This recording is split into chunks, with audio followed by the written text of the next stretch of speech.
on good afternoon, everyone, councillors on Zoom and members of the staff here in council chambers to this extraordinary council meeting to deal with the SNA issue. And one apology thus far from Anna Hart, and that's all, no others that we're aware of. I move that the apology from Councillor Hart be received and accepted. Would someone second that, please? Signify. Thanks, Councillor Davidson. All those in favour, please signify. Carried. Declarations of interest. The form is here in council, but it's also circulated in the normal way on Microsoft Teams. Please make certain that's up to date and right. Okay, item 3 on the agenda is staff report relating to the significant natural area identification issue, and that's the matter in the hands of Chief Executive. Thank you, Simon. Yeah, good afternoon, councillors and guests. I'll take the report as read, but just want to take you through the key points with regards to it. So the purpose of this report is to seek Western District Council's position on the issue of identification of significant national areas, termed SNAs in the report, within the Taipatini Combined District Plan. Previously, there were 3 options that were proposed. Just take them through you one by one. Option 1 within the report, a modified exposure draft approach. This is pretty well looking at a high level mapping exercise, which has been completed already. This does go towards meeting the requirements of the RPS, or the Regional Policy Statement issued by Regional Council. But there is a risk that the mapping is still not specific enough or detailed enough to warrant escaping any due diligence and challenge. Option 2, which is a recommended option for Council to consider, is to amend the TTPP to state that SNAs will be identified in Westland within 5 years of the TTPP notification. This is a recommendation from the Technical Advisory Group, but it also is generally consistent with the National Policy Statement of Indigenous biodiversity, both in approach and in time frame. And the third approach, which is not recommended by project staff, which is to maintain the existing content within the exposure draft. There has been quite considerable feedback against that exposure draft around this, around SNAs.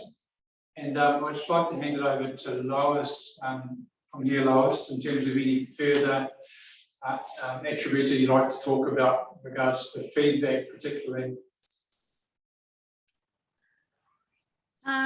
So I guess through you, Mr. Chair, probably what we've tried to do in terms of context for developing the Taipatini plan is, as much as possible, have provisions in the plan which reflect the West Coast view, but also we are trying very hard to have decisions made on the West Coast, not in the Environment Court.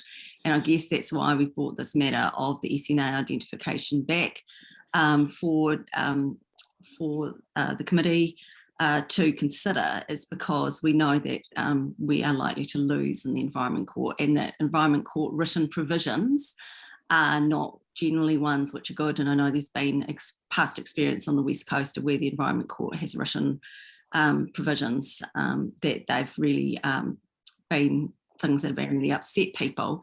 And I guess really importantly, where things get settled in the Environment Court, very few people have input to that process. And so we're just really mindful of the fact that if this is a matter which does go to court and the provisions are written by the court, then all of the people who are affected by it are unlikely to get any say in that. Whereas if the councils do decide that they will make steps towards identifying SNAs and what might be appropriate about how they're managed, that can be done on the West Coast with West Coast input and with the input of the landowners who might be affected. So I guess that's, in a nutshell, why we think that that is something that there needs to be something more in the plan to better protect the position of the West Coast, really.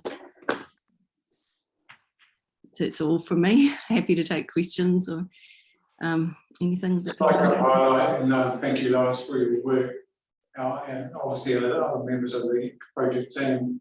Appendix 1 has sort of proposed rule changes if the preferred option is adopted, and also Appendix 2 highlights, I suppose, the impact of SNAs within Westland, and also the provisional mapping that's been done to date. I think, from memory, about 30% of private land would be impacted at a high level anyway, without doing any significant due diligence. Open up for questions. Simon, the option 2, which you recommend, has potential of a legal challenge, I understand. Is that the position? And if so, what's the risks? I'll defer that back to Lois, if you don't mind, Lois. Or Joe. I guess that there's nothing's risk-free in this, and I mean, I do realise that for many people and probably many of your elected representatives, SNAs are a pretty unpalatable thing.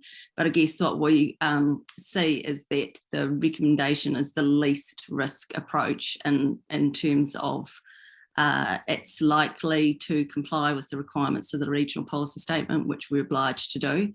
And it's probably the one that's least open to challenge, but it doesn't mean it still won't be challenged. I think that there's, this is a topic where there's some very strong views. And so it is quite possible that no matter what we do, that we could end up being in court on this. But I guess that, that's a risk that will occur with whatever provisions are put in the plan. Are there other councils that you were aware of that have taken a similar approach to this? Yes, I guess that the most recent experience is New Plymouth District Council. So they decided not to include SNAs in their plan. They were appealed to the Environment Court and lost. They were then directed to include them. When they didn't do that in a reasonably timely fashion, they were taken back to the Environment Court and lost again on that, and were directed by the court to immediately undertake an SNA identification process. So we know that this is something that's been, it's been visited recently in the court, and that's, I guess, why our legal advice is that this is something we won't win if we don't address the SNA issue. So shouldn't that send a chill down our spine if we adopt option 2? That that's a real possibility? A similar approach? I think that what we're trying to do is trying to come up a way where we have a defence in the Environment Court if we end up there. And so that's where, if we identify that an SNA process will be undertaken in the future and set a clear time frame for that, then that is a more defendable position, really. Okay, Councillor, just before we proceed, I see that Councillors Neil and Kogan have joined us, as Francois Tumahoy's. Those could be, their presence could be noted in the minutes. Thank you, Susie. Councillors, anyone have questions of Lois or Simon about the proposed options?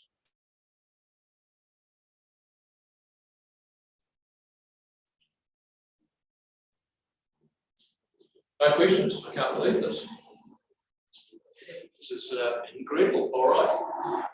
In that case, it's just necessary that we pass a motion, and the form of the motion on my run sheet I'll read. Firstly, that the report from the Chief Executive be received. Secondly, that the Western District Council direct its representatives on the TTPP committee that the preferred approach to SNAs and the TTPP is option 2. Amend the TPP to state that SNAs will be identified in Western. That should be, and amend the TPP to state that SNAs will be identified in Western within 5 years of the TPP notification date. There seems to be a word missing there. Would someone care to move that motion, please?